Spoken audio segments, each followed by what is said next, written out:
What's up, Doc? I'm Pugs Bunny, and welcome to Marvel Mondays. Every Monday at 12 p.m., you're going to get a Marvel video. For the first 25 Mondays, my god, we're going to go through the 1985 Marvel Sagas, the official history of the Marvel Universe. This was the original chronological history Marvel wanted to tell, and we're going to take a look at it page by page, panel by panel, to see what's been changed and what stayed the same. If you like comic book universe history, and if you're curious when and where comics' most famous stories and characters come from or take place, then you'll love this series, and you'll probably like the one I did for the DC universe. It's the new history though, that came out in 2025, but I hope you enjoy my unoriginal series. Now, enough dilly-daffy, let's just hop right into it.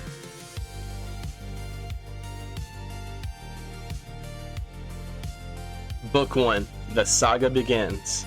Before the stars came to be, when the galaxies were mere cosmic dust, there existed the first being in the universe. Though his name would later become synonymous with destruction, it is from the creation of Galactus that we mark the beginning of the universe. The last survivor of a dead cosmos, he was transformed into the feared planet Devourer at the birth of the universe we know. Among the earliest races of beings to evolve and build mighty civilizations in the expanding new universe were the mysterious Celestials and the various races of the Elders of the Universe. Another significant race to appear was that of the Watchers, who took upon themselves the task of observing the other races, but were sworn to never interfere with them. In time, there arose the Kree and the Skrulls, whose galactic empires were in conflict for millions of years. But it was the enigmatic, nearly omnipotent Celestials who first took notice of the seemingly insignificant world we call Earth. The Celestials first arrived on Earth roughly 1 million years ago to experiment on humanity's ancestors. They created two new races, the godlike Eternals and the grotesque Deviants, while giving mankind's forebears the genetic potential to one day produce superpowered beings. 25,000 years ago, the Kree performed similar experiments on primitive humans, who, as one of the Kree centuries later discovered, became the highly evolved race of Inhumans. Meanwhile, great human civilizations arose in Atlantis, Valusia, and elsewhere, only to be destroyed by the Great Cataclysm. 3,000 years later, sunken Atlantis would be settled by the water-breathing ancestors of today's Atlanteans. After the Cataclysm, there was a new age of warriors and wizards on the surface, in which a sword-wielding barbarian rose to become the greatest monarch of his time. Still later, powerful other-dimensional humanoid beings descended to Earth to seek worship as gods from the people of ancient Egypt and Greece, and from the Norsemen. These were the times of legend, when beings such as Hercules and Thor first walked the Earth. And when the gods departed, mortal heroes rose in their place. For example, in medieval times in England, the original Black Knight defended King Arthur from the many threats to his reign at Camelot. More centuries passed, and then the new heroes arose in the 19th century American West. The adventures of Kid Colt, the Rawhide Kid, the original Knight Rider, and the Two-Gun Kid became legends. With World War I came the first costume heroes, but there were only a few, like the first Union Jack, and their careers ended with the war.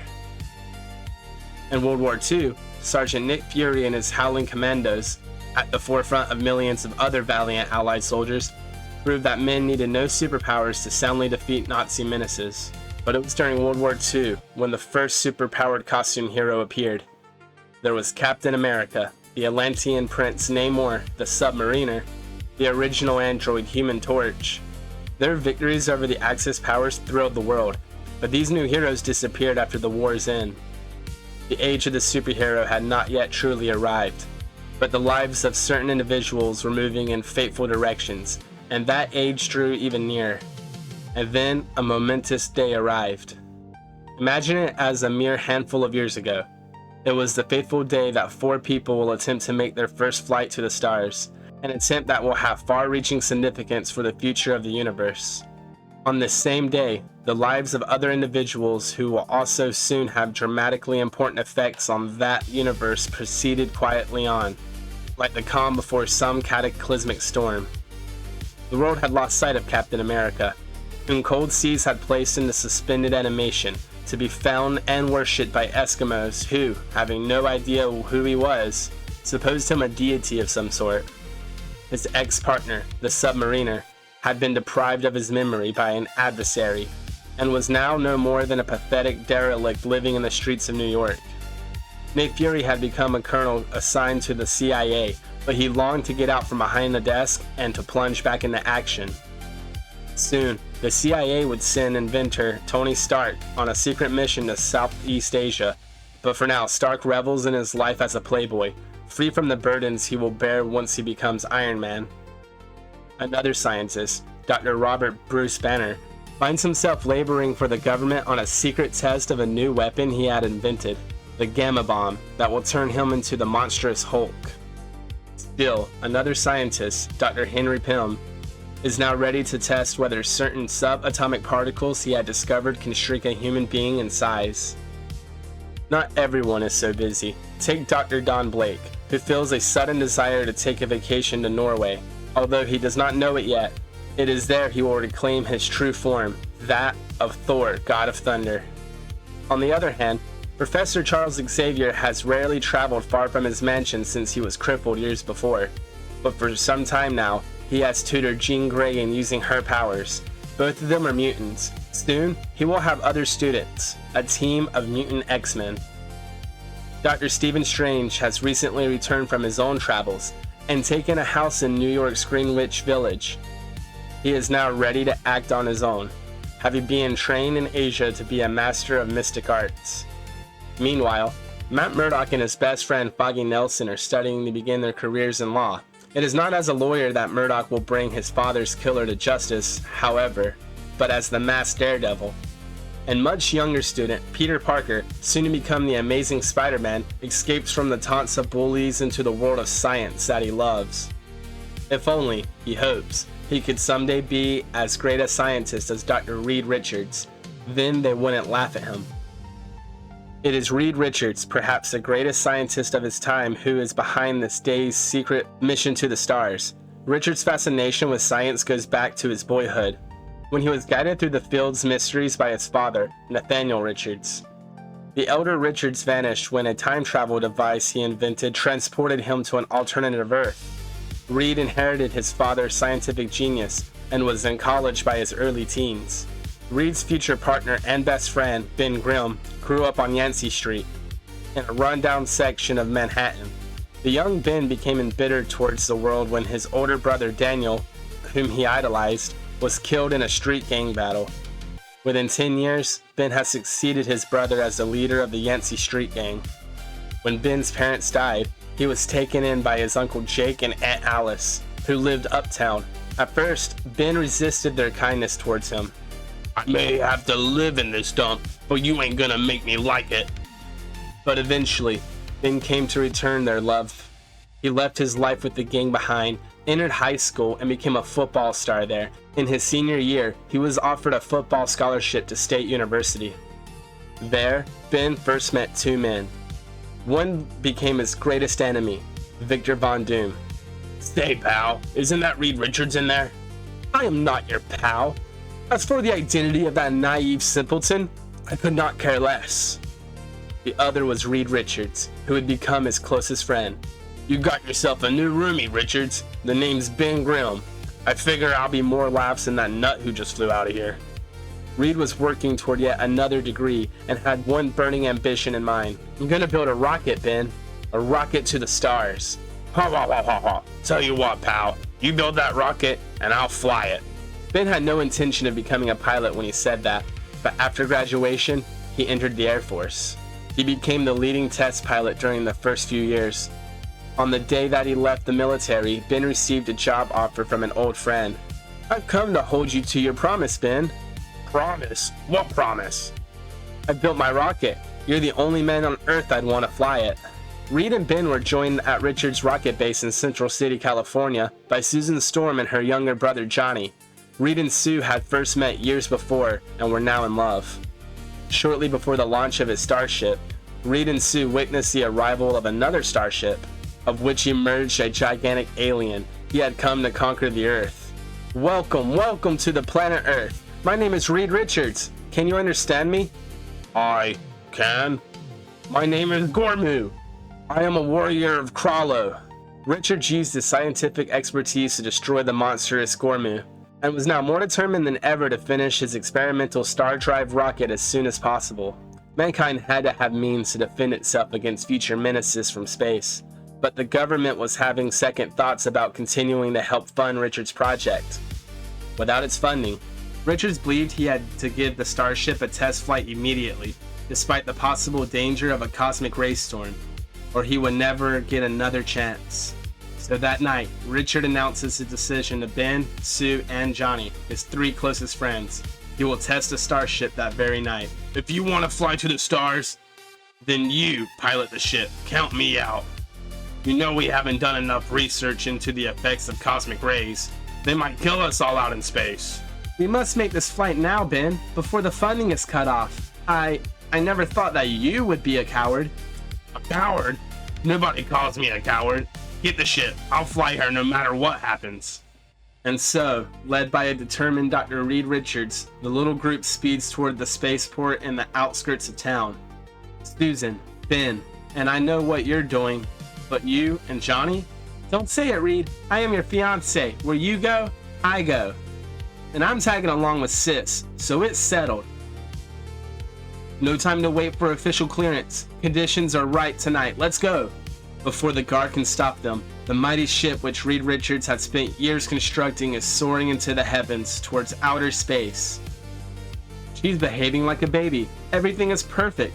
Yeah, except the cosmic rays. No one knows what they'll do. Higher and higher, like a silver bullet, roars the sleek spacecraft. We had to do it. We had to be the first.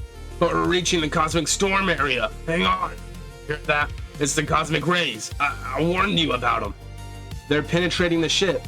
Our shielding isn't strong enough. But I don't feel anything. Naturally, they're only rays of light. You can't feel them, but they'll affect you just the same. My head, it's pounding as though it's about to burst. Ben was right. We should have waited. Should have gotten heavier shielding. Johnny, what is it? What's happening to you? I don't know, sis. My body feels hot, like it's on fire. I feel like I'm burning up. Oh, listen to me. Somebody else take the controls. I can't handle the ship anymore. My arms are heavy. Too heavy. Can't move. Too heavy. Gotta lie down. Can't move. Ben! At that moment, the powerful ship's automatic pilot takes over and manages to return the sleek rocket safely to Earth in a rough but non-fatal landing. I'm grateful we're all alive, but it was mighty close. But Reed, we failed. After all your work, your dedication, we failed. Bah, what did you expect? But we're still not completely safe. We still have to see whether the cosmic rays affected us in any way. Oh, Reed, I feel so strange. Susan, look at Susan. What's wrong? You're fading away. Oh no, no. It's impossible. Somehow, the cosmic rays have altered your atomic structure, making you grow invisible. Sis, I can't see you anymore. How long will this last? There's no way of knowing. What if Sue never gets visible again? Look, I see her. I'm myself again. It happened so suddenly, all by itself. Thank heavens you're all right, my darling. All right, eh? How do you know, wise guy? How do you know she won't turn invisible again? How do you know what happened to the rest of us? Ben, I'm sick and tired of your insults, of your complaining. I didn't purposely cause our flight to fail. And I'm sick of you, period.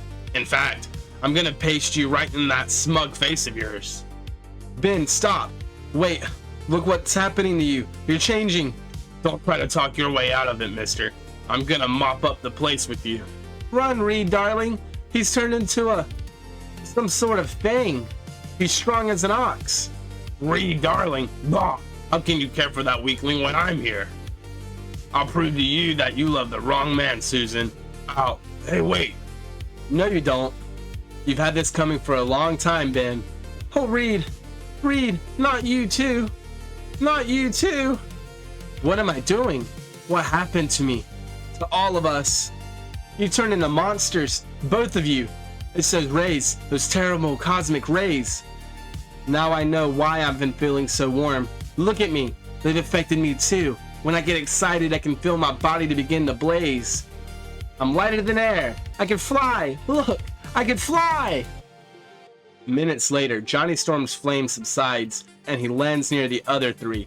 Silently, they watch the small fire he has started in the underbrush burn itself out. Silently, they are each occupied with their own startling thoughts. We've changed. All of us. We're more than just human. Listen to me, all of you. That means you too, Ben. Together we have more power than any humans have ever possessed. You don't have to try to make a speech, Big Shot. We understand we've got to use that power to help mankind, right? Right, Ben, right. I'm calling myself the Human Torch, and I'm with you all the way. Same goes for me, as the Invisible Girl. There's only one thing we're still missing. Ben. I ain't Ben anymore. I'm what Susan called me. The Thing. And I'll call myself Mr. Fantastic. Thus, these four friends became the first of a new generation of superheroes. They do not intend at first to spend their lives fighting superpowered threats to humanity, nor do they plan to immediately reveal their powers to the public, but fate takes matters into its own hands. At first, the Thing looked quite different from what he does today. His familiar brick-like hide would evolve over time as his body accustomed itself to its transformation. But on the day of the fateful flight, when an army helicopter approaches to investigate the crash landing of the starship, Ben knows the soldiers will see him as only a monster. Get used to this, Grim. Unless this transformation wears off, you're gonna be hiding like this for a long time. So he hides at first, but finally he has to show himself. The soldiers react predictably. Seeing a Thing lumber towards them, they open fire. Unhurt but enraged, Ben fights back, but his teammates prevent him from doing any harm. And soon, peace having been made, the soldiers fly the foursome back to the nearby army base. Tango, Alpha, Bravo to Catbird Seat. We picked up four survivors of the crash we sighted. And boys, you just aren't gonna believe what we're bringing home.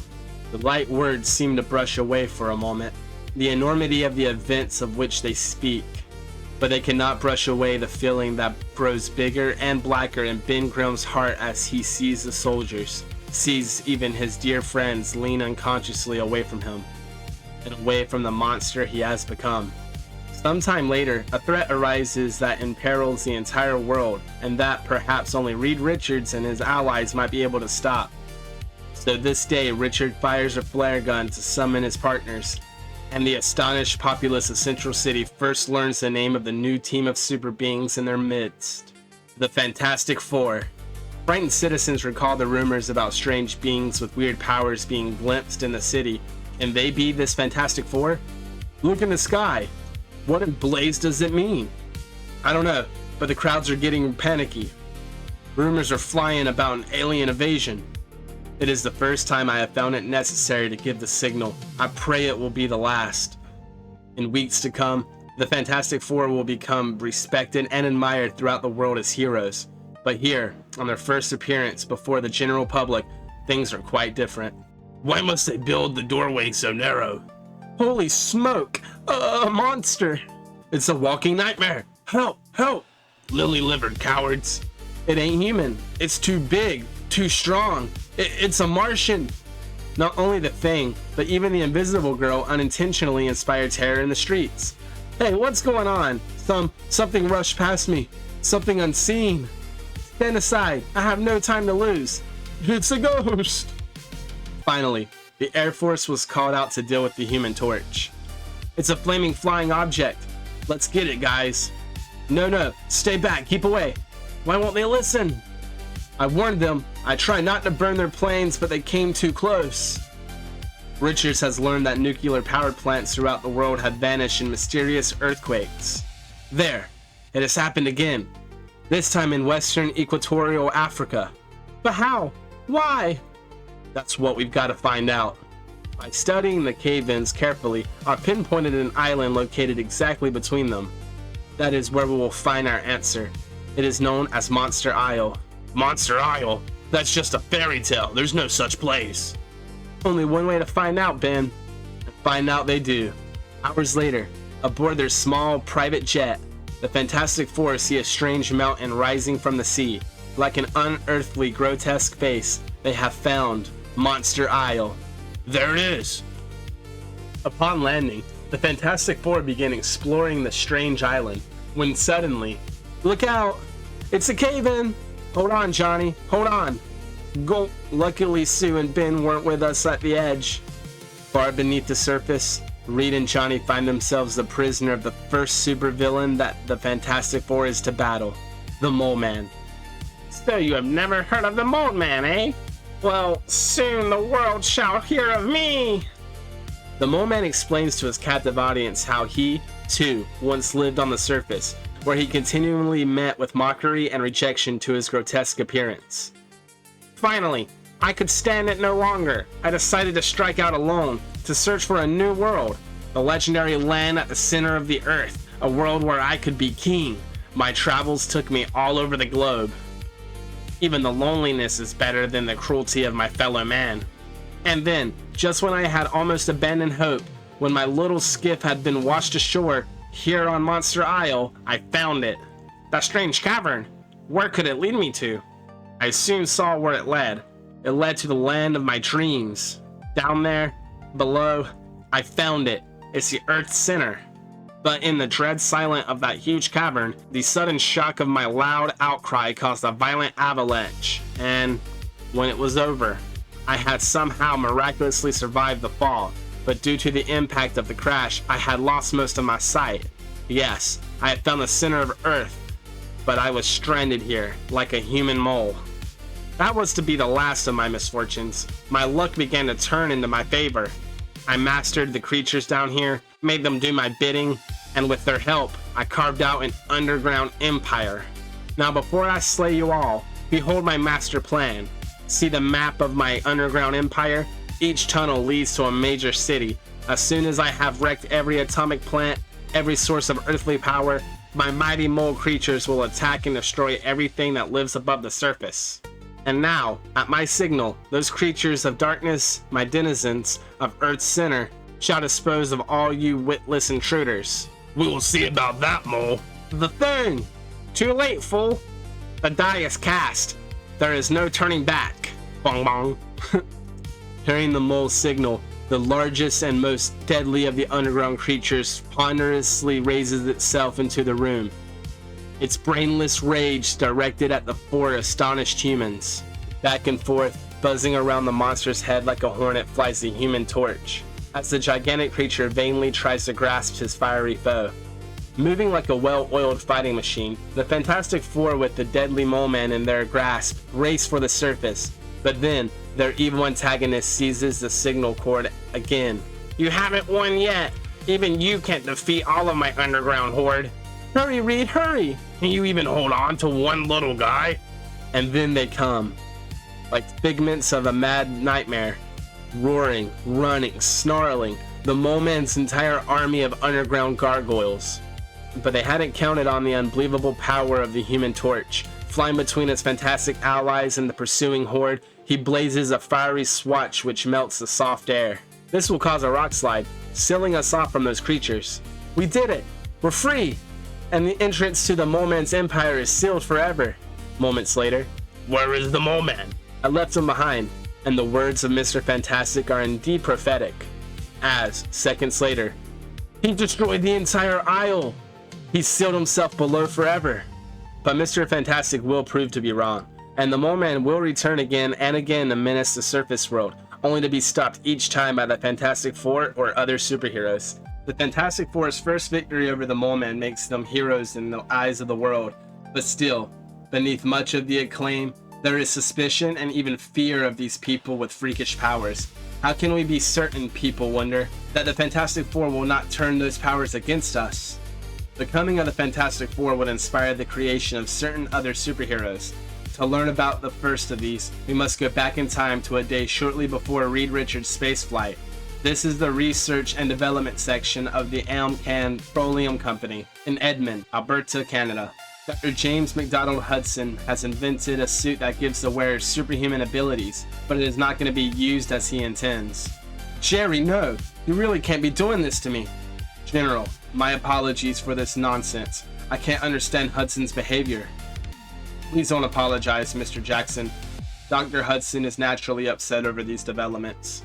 You're far too kind, General. Dr. Hudson is clearly ignoring the fact that this toy of his would never have been built if I, and Elmcan, had not been prepared to take the financial gamble on his ideas. And now you're going to turn my invention over to the military? The American military? That stinks, Jerry.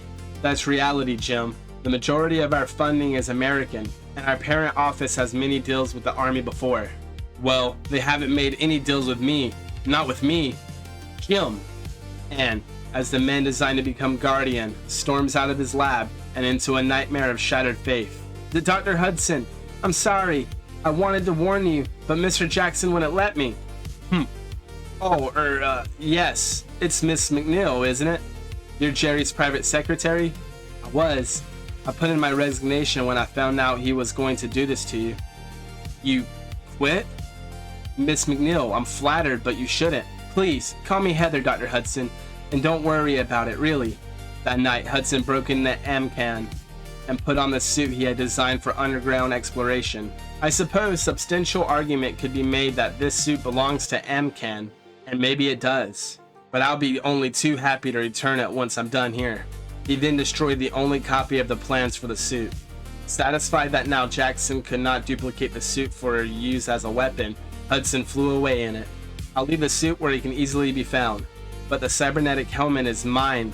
I designed and built it before I came to Amcan. Let's just see him try to run that suit without it. The next day, in a Spartan bachelor apartment overlooking the northern Saskatchewan River in Edmonton, Alberta, a lonely man contemplates his actions for the last 24 hours. He's got a whole box of Heinz 57. That's hilarious. Well, you've done it for good, and all this time, boyo. No job, no money, no future, and a good chance of criminal charges. Who on earth? Heather, what in the world are you doing here? How did you find me? Hey, brilliant resourcefulness, and having access to the boss's address book can work wonders, Doc. As for why I'm here, you lost your job yesterday, and if you're anything like my 6 brothers, that means you've got an empty fridge and no money to fill it with. I thought you might have use for some groceries. Once inside Hudson's apartment, Heather McNeil spots the helmet and realizes what he had done. This is it, isn't it? This is the cybernetic hat that makes your super suit work.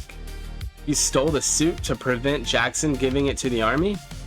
Heather, still a teenager, has fallen in love with James Hudson and has a plan to help him. They go to Ottawa, the nation's capital, where a deal is made. Hudson can keep his invention in return for working for the government. Then the two receive a surprise. The PM would like to have a few words with you. The Prime Minister? Good afternoon, sir. Bonjour, Dr. Hudson. I have a project here which I think may interest you. Indeed, it very much interests him. Hudson did not want another country to use his invention for destruction, but he does want to help Canada defend itself. For 3 long, tiring, and altogether glorious years, he plunges headfirst into the creation of Department H, the super secret research and development of the Ministry of Defense. The maverick scientist finds other mavericks, other movements of genius seeking the proper channels to grow. In the midst of it comes Hudson's greatest success and greatest failure. The mutant super agent codenamed Wolverine. Sometime in those first few months, he also finds a movement to marry. Hi, Heather. What is it, honey? You seem upset. Not upset, Mac. Astonished. Have you seen the papers? It's all over the TV and the radio, too. It's fantastic. Reed Richards. I've heard of him. He's reputed to be the most brilliant scientist on Earth, and 3 others bombarded by cosmic rays, transformed into, what's this the paper calls them? Superheroes? That's it. At that moment, James Hudson finds the one element missing from Department H. He and the score of scientists who work with him find purpose. For the next 6 years, Hudson's every waking moment is turned into his ultimate project. A project that leads ultimately to him becoming somewhat against his will.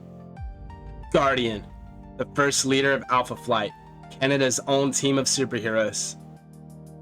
But now, let us return to research scientist Dr. Henry Pym, Pilm's determination to find a means of changing the size of an object or person had its origins in a tragic event that took place many months before. Pilm had recently wed Maria Trevanya, a Hungarian political dissident who had escaped to the West. The couple naively went to their homeland on their honeymoon. Darling, do you think it is wise for us to come back to Hungary? You and your father were political prisoners, and... Hush, my love. We escaped to your wonderful country.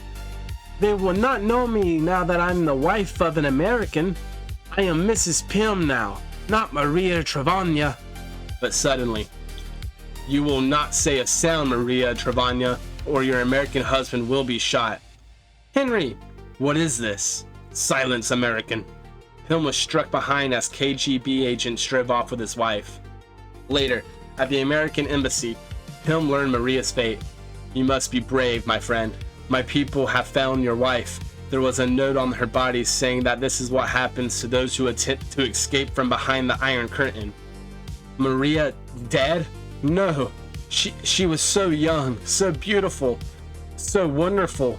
No, it can't be. Pilm became obsessed with finding Maria's killers, but his search was hopeless. He went berserk and was put in jail on the verge of the first mental breakdown he was to suffer in his life. I couldn't find them. I didn't know where to look. I've come to have you released. You will be sent home, my boy, back in America. Driven by the memory of Maria's murder, Pilm vowed to fight a means through science, to fight evildoers. So, I will strike back at all of it. Wherever injustice exists, I am a scientist. I will use my talents, my knowledge to find a way. Pilm tried to find means of enlarging or reducing the size of an object. The mockery he'd received from his fellow scientists only intensified his obsession with his experiments. I'll show you. Then you shall know I am a greater scientist than any of you. Finally, after months of effort, shortly after the Fantastic Four gained their powers, Pilm met with success. He had discovered the subatomic Pilm particles that would enable him to change size. After using his reducing serum successfully on animals, Pilm finally tries on himself one day. Almost at the instant of contact, the fantastic serum starts to act. It's shrinking me so fast, I can see myself change. I'm becoming smaller and smaller. It's working faster than I expected. Too fast. In unreasoning panic, Pilm races outside, only to find himself surrounded by ants. They seem like monsters to the now ant-sized man. Crawling swiftly and surely over the ground, the menacing insects nearly surrounded Pilm, chasing him towards a nearby anthill. With the pursuing ants close behind him, the frightened fugitive reaches the top of the anthill and then tumbles down inside. What?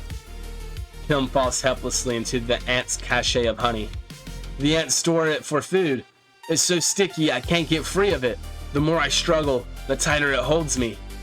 And then, an ant. He's seen me. He's crawling toward me.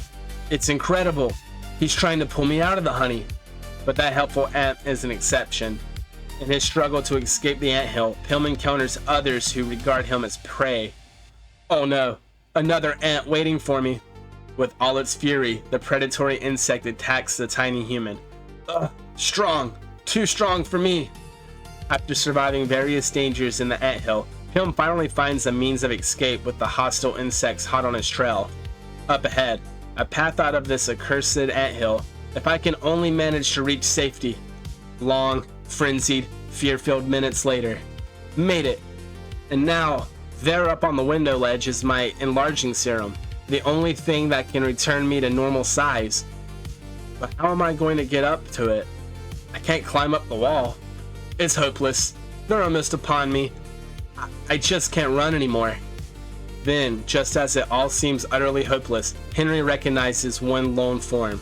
The ant who saved me before. Maybe he'll do it again. If I point to the window ledge, perhaps he'll sense my meaning. If only he'll understand me. And the insect does understand. For a moment, he begins the grueling crawl up the sheer steep wall. He's taking me up to the window. I'm gonna be saved. Saved! The serum. Splash. I'm growing. I'm getting bigger and bigger. I'm normal again. I'm a man again. Now, the first thing I must do is destroy these growth potions. They're far too dangerous to ever be used by any human again. He's pouring them down the drain. Oh my god. Imagine the shit it's gonna transform when it gets down to the sewers and shit. But Pym had not destroyed all his growth potions, and soon he would shrink himself again to become the original Ant-Man. Later still, he would successfully take on the identities of Giant Man, Goliath, and Yellow Jacket. Meanwhile, the Fantastic Four are enjoying their newfound fame, but their pleasure is due to be short-lived, as a familiar figure swims toward an offshore oil drilling platform. Unseen, unsuspected, he swims toward one of the tower's mighty support posts. And then, like a fallen giant, the mighty structure crumbles and slowly sinks into the sea. The boats! Get to the boats! Luckily, we all got away with our lives. What caused it? Was it a depth charge? Look, swimming away. It's the Thing! He did it! The Thing wrecked the tower! Meanwhile, many miles away in one of America's most expensive jewelry stores, we don't usually take the gem out of the vault to show people, Miss Storm. It's worth almost $10 million, but for you, I can make an exception. Yes, it is just what I've been looking for. It is? I must admit, I've never really expected anyone to buy such an expensive gem. I don't tend to buy it. Boop! She's gone! Guards! Guards! She must be in here, sir. No one went past the door. You fools, of course she went past you. That was Susan Storm, the Invisible Girl. Well, how in blazes do we even catch her? And in the Midwest, we were about to witness another fantastic event during the dedication of a gigantic new monument.